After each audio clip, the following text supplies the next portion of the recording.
Alright guys, so today I want to do a little bit of an educational video, so everybody get your educational caps on. We're going to talk about a myth, or it's not a proven myth, but it's fairly well proven. We'll talk about that. That's going around in the manosphere, and how it might actually be very, very, very, very wrong. So, let's get into this. This is study, National Library of Medicine. You can't see that up there. But this is from the NIH website, and it is systemic effects of oxytocin on male sexual activity via the spinal ejaculation generator in rats. So, if you know anything about sciences, placental mammals are pretty much identical when it comes to certain systems in our bodies. Mice and rats are just as good of analogs for humans as a primate is. We're just so closely compacted on the evolutionary tree. What worked for mice worked for everything that came after mice, so it just stuck around.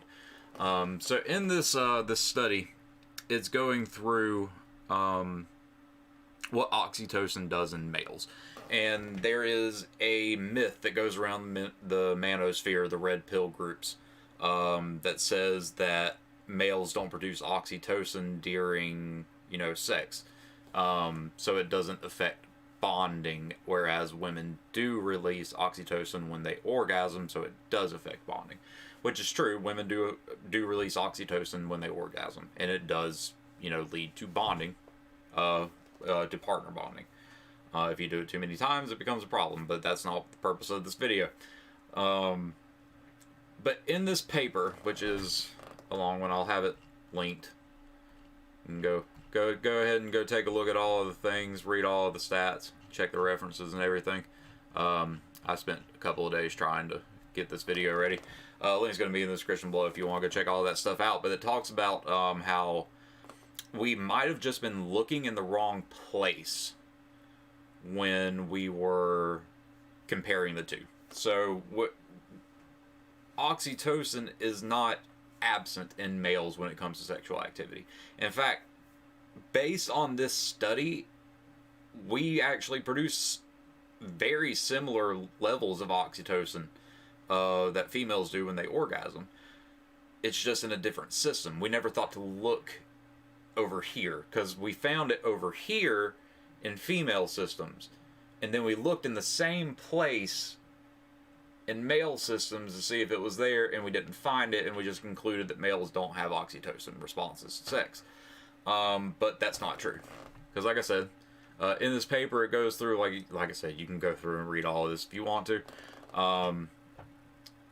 Essentially, when male bonding happens, it happens before sex, because oxytocin in this paper, it builds up in the lumbar region of your spine if you're male.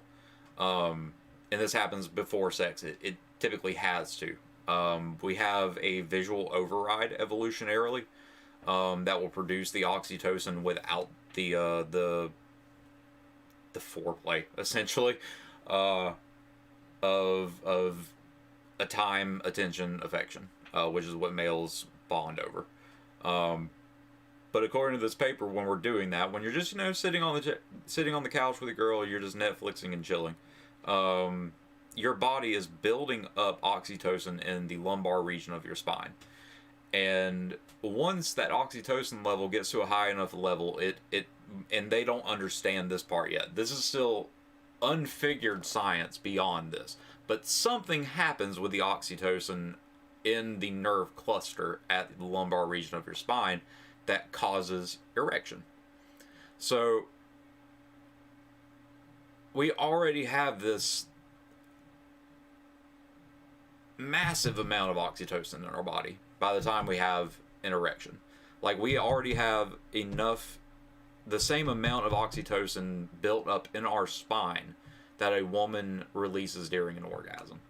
And that's how we get erections as male placental mammals. And it goes further in this paper to talk about, yet again, not understood, when we get ready to ejaculate, that oxytocin drains from the spine into the sacs that are behind, God, I can't remember. Anyway,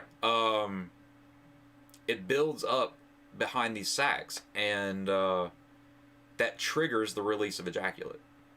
So we actually have a confirmed study. I mean, like I said, go through, take a look at it, read it for yourself, all that stuff. Check out the pretty pictures, look at that, it's nice and green.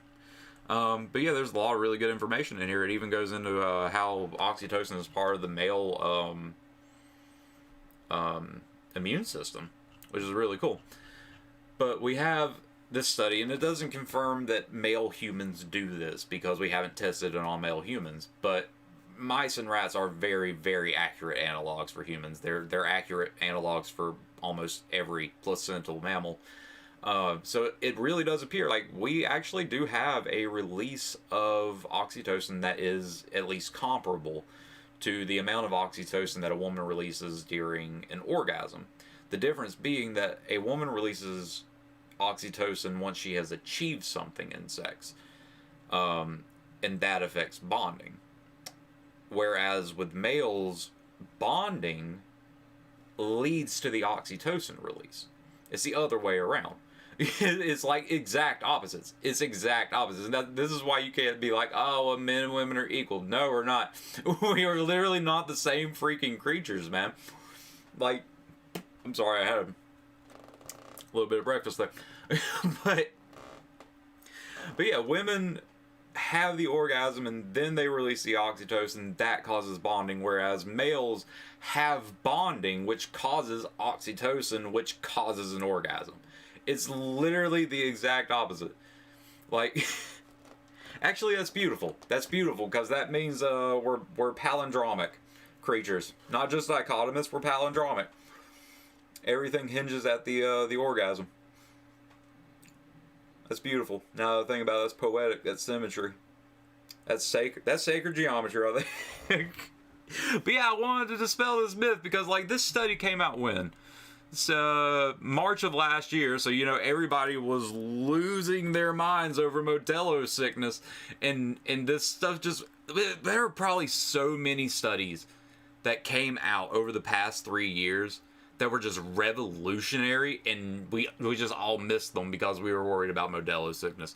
But yeah, this came out March of last year, and I keep hearing people talking about this oxytocin myth in the red pill community, but it doesn't look like it's actually a thing. It looks like oxytocin is very much a thing for male bonding. It's actually the result of male bonding. We actually bond before we release oxytocin, which is, like I said, the opposite of females. They release oxytocin and then they bond.